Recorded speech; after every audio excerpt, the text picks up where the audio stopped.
Hi, my name's Heather Quigley. I'm the Population Health Director here at Panome Bio. Welcome to the ChatGJP interview series. I'm here with Panome Bio's Chief Science Officer, Dr. Gary J. Patti.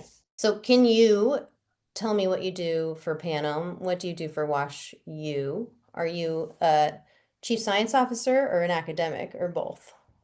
Yeah, I wear a couple hats. I am a chief scientific officer at Panome Bio, but also the Michael and Tana Powell professor at Washington University. And I know those are two different titles, but they have a lot of shared similarities. A lot of the goals are the same, and they're highly synergistic. And it's been really exciting to be able to bounce back and forth between these two roles, both at Panome and WashU. And I think they've reinforced each other in a very positive way. And they've enriched our capabilities both at Panome and at WashU. At Panome, we have at WashU, we have a really fantastic team of scientists who are constantly pioneering and innovating new technologies for mass spectrometry omics profiling. And when we develop those types of approaches, what's really exciting is with Panome now in existence, we can take that and carry them over and transition them and implement them and make them available to the world, which is really quite exciting. So even though, like I said, those sound like two different jobs, they bleed together, and I think in a very positive way enhance both organizations. Yeah. Why did you decide to take on the CSO role at Panome? What was the Yeah, it's thought? it's yeah, it's a great question. We're all busy as it is, so why add more to your plate? But it's been so much fun.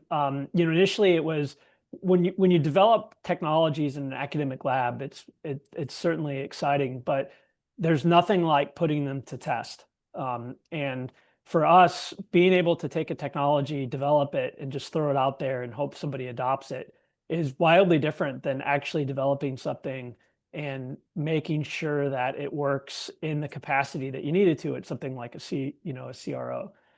So that means it has to be reproducible, it has to be scalable, it has to have small CVs, it has to be cost efficient.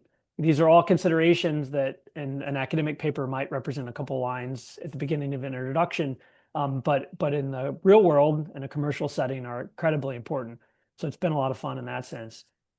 I ran an academic core at WashU for a long time, and we've always been fortunately very popular, and people have enjoyed using the core, presumably because they come back.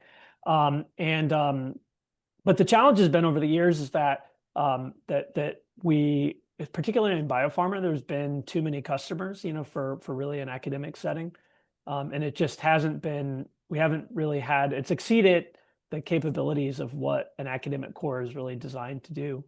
And so originally the Panome Bio spinout was as a way to try to, like I said, we develop things, and there's nothing more exciting than someone who develops technologies than to enable the world to use them. Mm-hmm. And so I really wanted to make those accessible to people, but we just didn't have the capacity through the university setting. And so Panome Bio was our effort to make those technologies accessible to everyone who wanted to use them. Mm-hmm. And are you primarily talking about metabolomics technologies? Yeah, over the years, we've become, initially 15 years ago, we were really focused on metabolomics technologies. But over the years, as we've started to think harder and dig more deep into a lot of different biological problems, we've come to realize that while metabolomics is really important, there are a lot of different ways to look at a biological problem, and all of those perspectives are equally important. When I started off, there was a lot of debate about metabolomics is the final ohm. The sense you would see these cascades where genome's at the top and metabolome is at the bottom, and it's closest to phenotype. And not to discredit those analogies and those diagrams, they're certainly accurate. But I think the reality is that when you're trying to study a biological problem, you need to look at it from as many perspectives as possible. And sometimes that's metabolites, but it could also be genes, it could also be proteins. And so we've become very excited about using mass spectrometers in any capacity that we can. And that means not just looking at metabolites, but looking at lipids, looking at chemical exposures, looking at proteins, and trying to develop and pioneer workflows in all of those different spaces.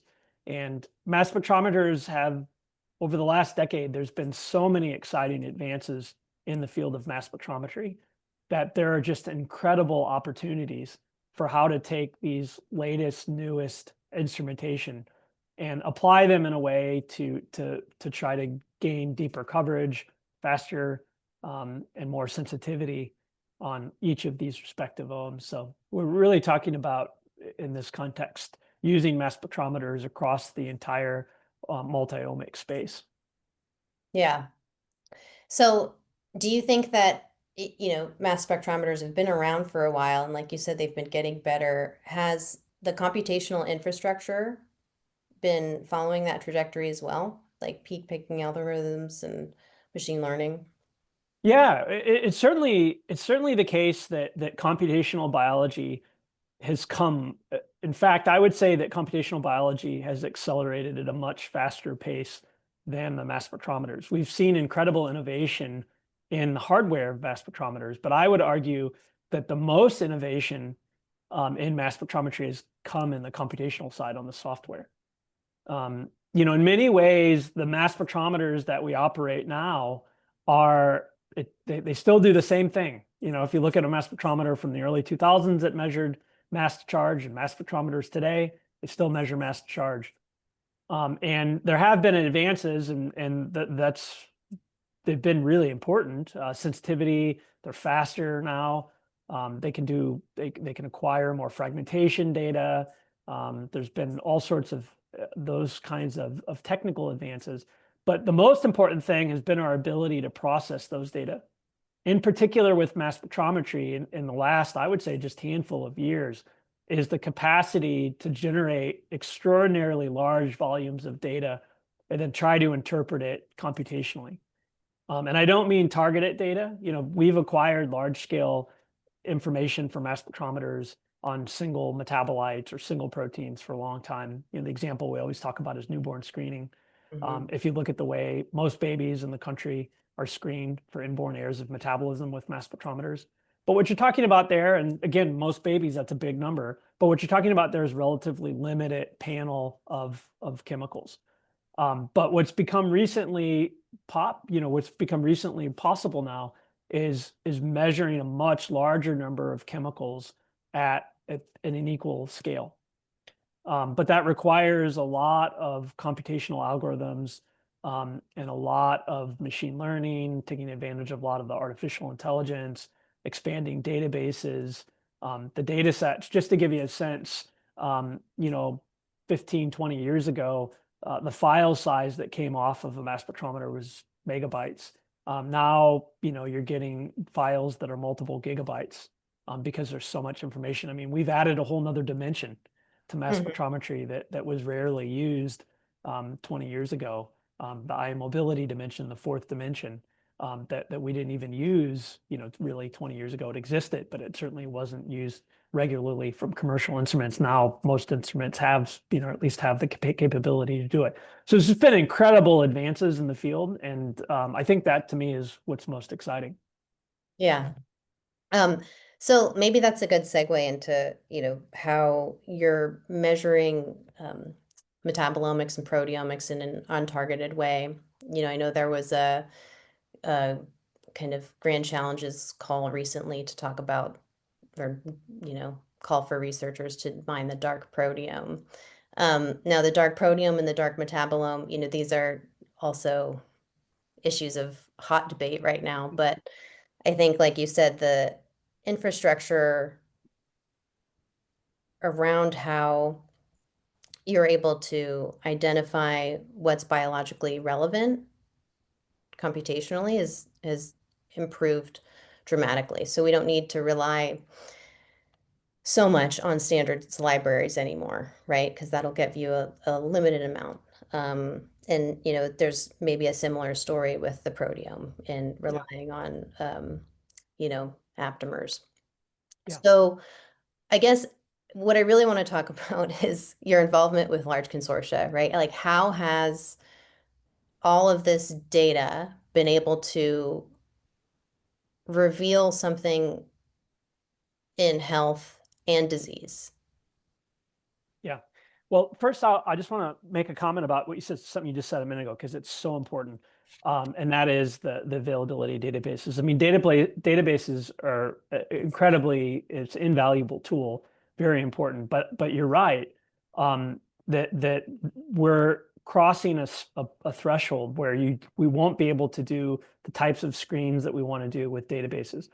In the example, you talked about aptamers. If you're doing affinity-based proteomics, that's, you can't have aptamers or antibodies for everything.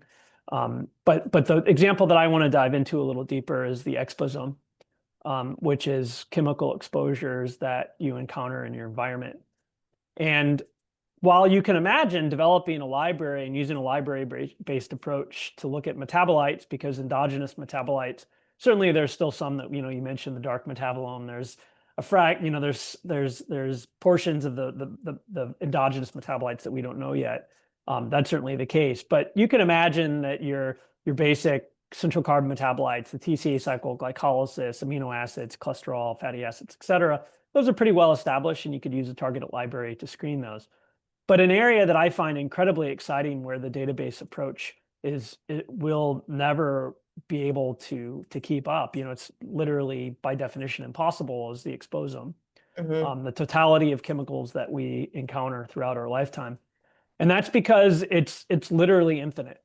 The amount of chemicals in the exposome is unlimited. So you could think of PFAS, you say, well, these are the most common PFASs, but those are the most common PFASs today. But anything that a company can synthesize, they can put in a hygiene product, shampoo, toothpaste, food, you can consume it, and that means it could show up in your blood. And so there's just no way to build databases that are ever going to be able to contain all of that. And so we need an approach to tackle these sorts of problems in a way that will be able to screen these chemicals, still give us high confidence. Now we have to have high confidence. We're not trading the lack of a database with a lack of confidence. We have to maintain rigor, confidence, and reproducibility. Those are key aspects. But in order to try to cover the exposures, this is the example we're talking about. It can't purely be a database-driven approach, or you're going to miss a vast majority of what's out there. Hmm. A good example is BPA and BPF. A lot of people are familiar with BPA, bisphenol A. It's a compound that's present in a lot of plastics and resins. And it developed a very negative reputation because it became increasingly clear that it's harmful to one's health. There are bans, partial bans, complete bans in various products like infant formula bottles and so forth. But what vendors did is they went out, production companies, and developed an alternative version of BPA called BPF. There's other versions of that out there. And it's just different by, a couple methyl groups. Chemically different, has a different M over Z, but probably equally dangerous. And Hmm. we have to be able to keep up with those things. Just because it's not in our library doesn't mean it's safe. Yeah. But to your point, about big consortia and why is this important? I think that if you're if you're looking at a small number of people, let's just say that you find 20 people that have diabetes and 20 people that don't, and you do metabolomics on them, will you find anything? You might, you very well could. But what I've come to appreciate over the last couple of decades is that every disease really, is incredibly heterogeneous. And there's not one version of diabetes, and there's not one version of health.